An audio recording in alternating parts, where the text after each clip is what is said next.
God's blessings to everyone. This is a DGHradio.com news and information news update for the British Virgin Islands, and I'm reporter EVH, reporting the news for Monday, September 29th, 2025, covering the latest developments from across the British Virgin Islands. Education first tonight, classrooms and campuses across the territory received a major lift over the summer. Crews sealed roofs, repaired plumbing and electrical systems, upgraded security with new fencing and camera coverage, and installed hurricane-resistant windows. Outdoor spaces were refreshed with playgrounds and new basketball courts, and more classrooms now have expanded air conditioning to keep students comfortable and focused. The standout headline, the opening of the Estlin Henley Ritchie's Learning Center, the territory's first purpose-built school designed for students with special learning needs. Officials say stronger funding, internal engineering support, and tighter project planning kept these works on track. Why it matters: safer, modern schools drive better outcomes and widen opportunity for every child. Questions for us as a community. How will these upgrades translate into higher achievement over the long term?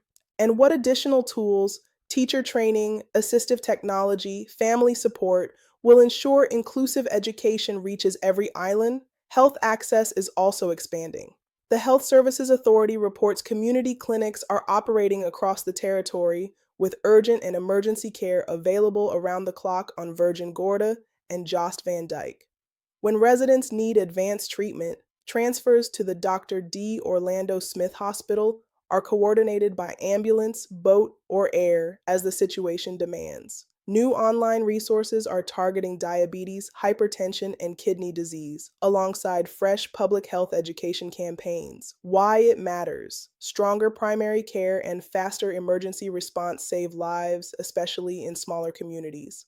Our questions: how can we further strengthen services in remote areas? And how can technology, telehealth, and mobile outreach bring prevention to more households?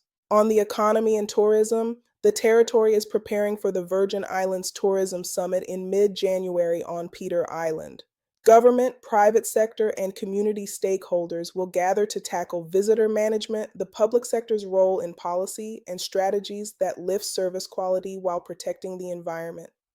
In parallel, leaders are working abroad to deepen partnerships ahead of peak season, and discussions continue around financing options to lengthen the runway at Terrence B. Lettsome International Airport, aimed at enabling longer direct flights and boosting high-value arrivals. On the home front, the Buy BVI Trade Expo put more than 30 local businesses in the spotlight and leaned into youth entrepreneurship with fashion, wellness, food, tourism services, and professional firms showing what is possible when we buy local.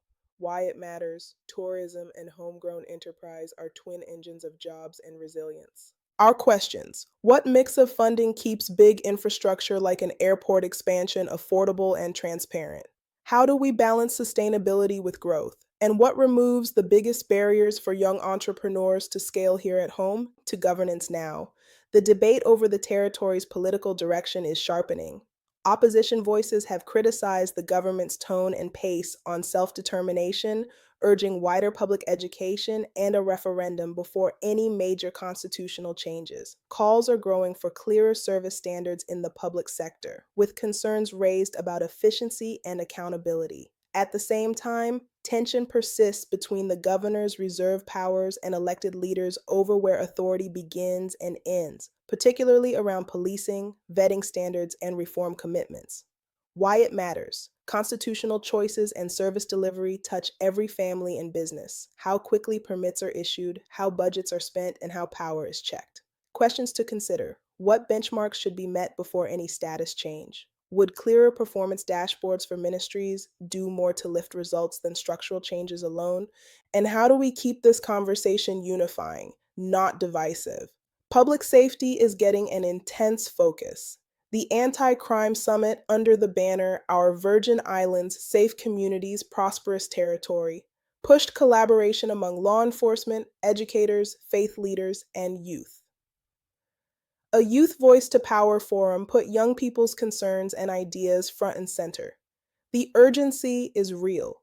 Police are investigating an armed robbery that disrupted a birthday gathering in Mount Healthy, and they have also corrected false social media claims about a fatal hit and run in East End. There was an injury, but no loss of life. Why it matters. Trust, accurate information, and visible prevention keep communities safe. Questions ahead. What are the best ways to sustain multi-sector action beyond a conference? How do we reduce impaired driving and gun-related incidents? And how can youth-led initiatives shape neighborhood safety from the ground up? Turning to the environment, the ministry responsible for natural resources and climate change reports steady progress. A new framework for managing crown lands is streamlining transparent access for housing, agriculture, and enterprise, paired with strategic land purchases that safeguard water resources and support farming. Biosecurity policies are advancing to keep invasive species at bay. Water quality monitoring has increased, and layered responses are in place for seasonal sargassum landings that affect beaches, fisheries, and coastal health. A proposed environment and climate change bill would tighten hillside development controls and reduce sediment runoff that harms marine ecosystems. Why it matters. Environmental stewardship protects tourism, food security, and health in a changing climate. Questions for all of us. How can community groups help monitor and restore coastlines? What are the economic wins, jobs, savings, new industries that come from strong conservation? Finally, community and sport. The territory will stage its first national indoor field archery championship in early October at the multipurpose sports complex in Roadtown, with nearly 40 competitors from youth to adult divisions and visiting archers from neighboring islands. Organizers see an accessible sport that builds focus and discipline, with plans to expand into schools and clubs. Why it matters. New activities give young people positive pathways, strengthen community ties, and broaden our sporting identity. Questions. Which schools and centers are best positioned to host safe regular sessions? And could shared equipment libraries help more students take part? These and other issues are of great concern within the islands. What do you think are some good solutions? Let us know your thoughts by texting your comments to 1-315-898-1449. You can also join our WhatsApp group and get the news, weather, and other insightful information delivered right to your smartphone. To join, text JOIN to 1-315-898-1449. Please include your name in the text message. You will receive a call to verify your request. I'm your reporter, EVH, signing off for DGHradio.com. Remember, EVH and DGH, together we explain, verify, and highlight as we deliver global headlines, because on DGHradio.com, the news never sleeps. Ciao.